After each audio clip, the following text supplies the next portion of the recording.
Oke, baik. Selamat malam.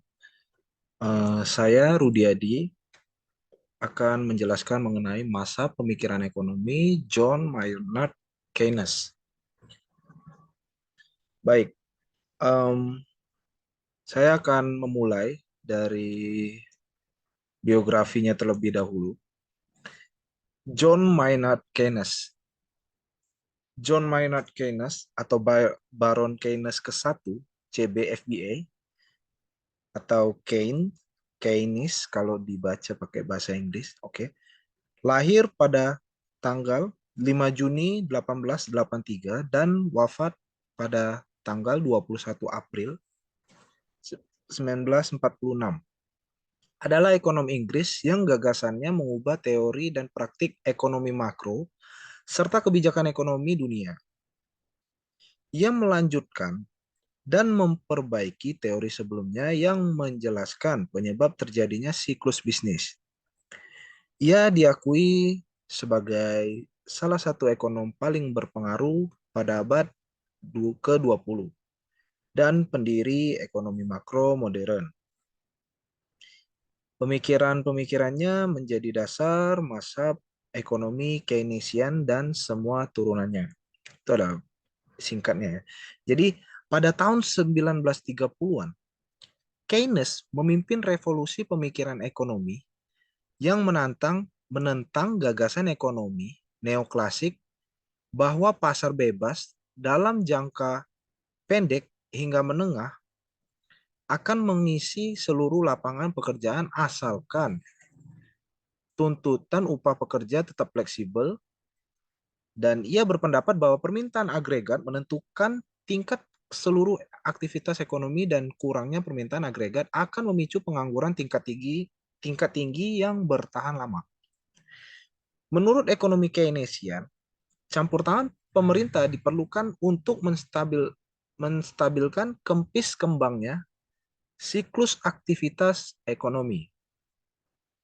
Keynes mendukung penerapan kebijakan fiskal dan moneter untuk mencegah dampak buruk resesi dan depresi ekonomi. Setelah Perang Dunia Kedua, sejumlah ekonom barat ternama menerima saran kebijakan Keynes. 20 tahun setelah Keynes meninggal dunia, pada tahun 1946, hampir semua negara kapitalis di dunia menerapkan kebijakan Keynes.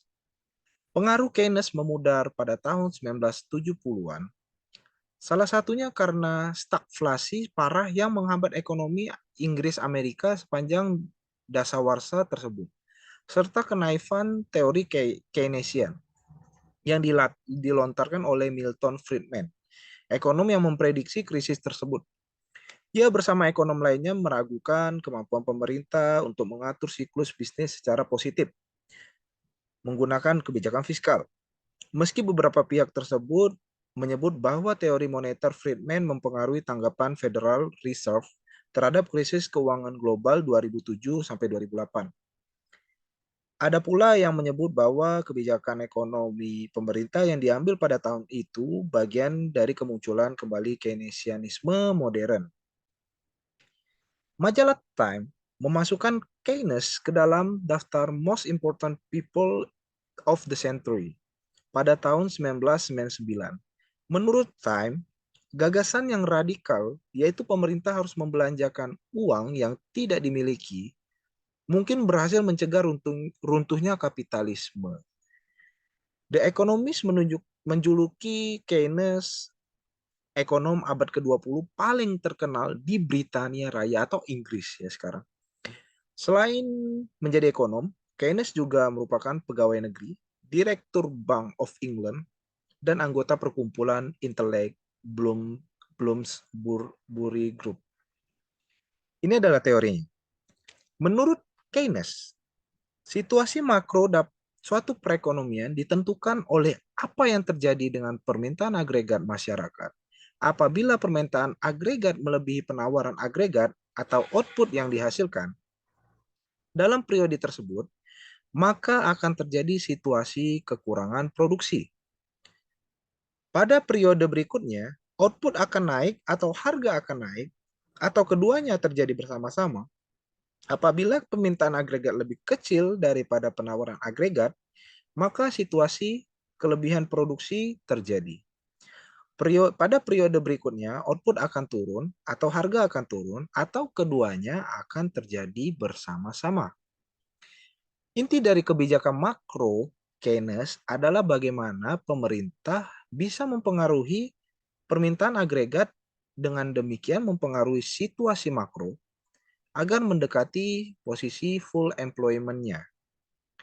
Permintaan agregat adalah seluruh jumlah uang dibelanjakan oleh seluruh lapisan masyarakat untuk membeli barang dan jasa dalam satu tahun. Dalam perekonomian tertutup, permintaan agregat terdiri dari 3 unsur. 1. Pengeluaran konsumsi oleh rumah tangga atau C. Yang kedua adalah pengeluaran investasi oleh perusahaan atau I. Dan pengeluaran pemerintah atau G. Oke, pemerintah bisa mempengaruhi permintaan agregat secara langsung melalui pengeluaran pemerintah dan secara tidak langsung terhadap pengeluaran konsumsi dan pengeluaran investasi. Apabila dirumuskan adalah sebagai berikut. Z sama dengan C yang pengeluaran konsumsi rumah tangga ditambah investasi oleh perusahaan atau I ditambah pengeluaran pemerintah.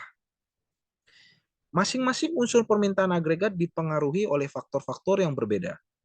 Pengeluaran konsumsi tergantung pada pendapatan yang diterima oleh rumah tangga dan kecenderungan berkonsumsinya, propensity to consume.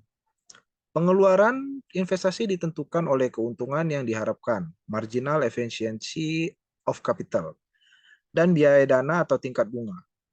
Pengeluaran pemerintah ditentukan oleh proses politik yang kompleks dan dalam teori makro dianggap eksogen. Perubahan dari unsur-unsur permintaan agregat, pengeluaran konsumsi, pengeluaran investasi, dan pengeluaran pemerintah mempengaruhi tingkat permintaan agregat melalui proses berantai atau proses multiplier. Bila unsur ini meningkat dengan RP1, maka tingkat permintaan agregat akan meningkat dengan kelipatan dari RP1. Pelipat atau multiplier ini tergantung pada besarnya marginal propensity to consume atau MPC. Kesimpulan, John Maynard Keynes yang lahir pada 5 Juni 1832 sampai wafatnya pada tanggal 21 April 1946 adalah seorang ekonom Inggris paling berpengaruh pada abad 20 dan pendiri ekonomi makro modern. Keynes dikenal sebagai tokoh yang menyebabkan lahirnya mazhab baru, yaitu mazhab Keynes atau Keynesian. Pada tahun 1936, Keynes memimpin revolusi pemikiran ekonomi yang menentang gagasan ekonomi neoklasik melalui bukunya yang berjudul The General Theory of Employment, Interest, and Money. Baik, sekian dan terima kasih. Sekian penjelasan yang dapat saya sampaikan dan terima kasih atas waktunya. Sekian.